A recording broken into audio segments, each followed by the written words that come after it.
મળવા આવ્યા તો મને બહુ ખુશી થઈ. ખરેખર મજા આવી ગઈ. એટલે કંટાળી ગયો હતો ઘરે.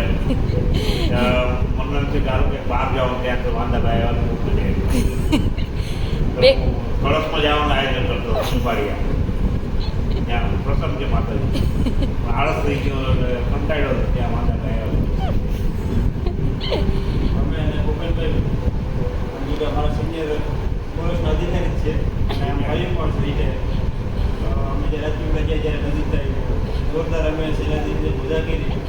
આજે અમે વેરાવળા લાલુ પિક્ચર થાય તો ફોન કરીએ ભાઈ કરે તમને આવું હોય છે અને ભેગી ચાપડ પીધી અને કલાક જે જૂની વાતો કરી બહુ મજા આવી. આપણે મળવા ભૂગી ગયા ટૂંક સમયમાં એમ ને.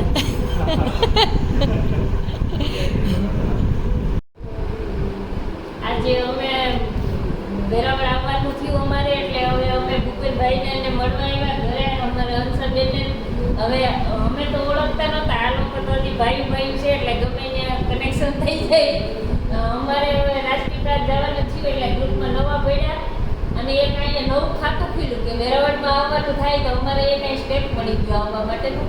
એટલે અમારે અહીંયા આવવાનું થયું પિક્ચર જોવા માટે આવ્યા એટલે અમે સ્પેશિયલ મળવા માટે જ આવ્યા છે કે હું મજામાં ને ફેમિલી જેવા થઈ ગયા. એક ગ્રુપમાં એક મેમ્બર એક ફેમિલી જેવા થઈ ગયા એમ અમારા. અને હવે લગભગ મોટા ભાગે આજુબાજુમાં ગમે ત્યાં આવીશું એટલે ભૂપેનભાઈની ને બેનની મુલાકાત લેતા જ રહેવાના છે. આપણા ગ્રુપમાં જ રાખવાના છીએ આપણે. પાછો મેળામાં આવજો, સોમનાથ મેળામાં આવજો. પાકું પાકું. એને મને માં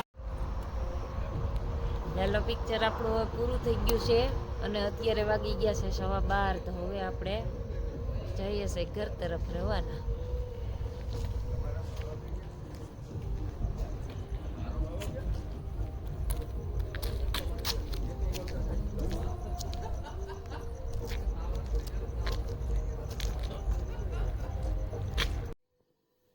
આપણે આવી ગયા છે પિક્ચર જોઈને ઘરે.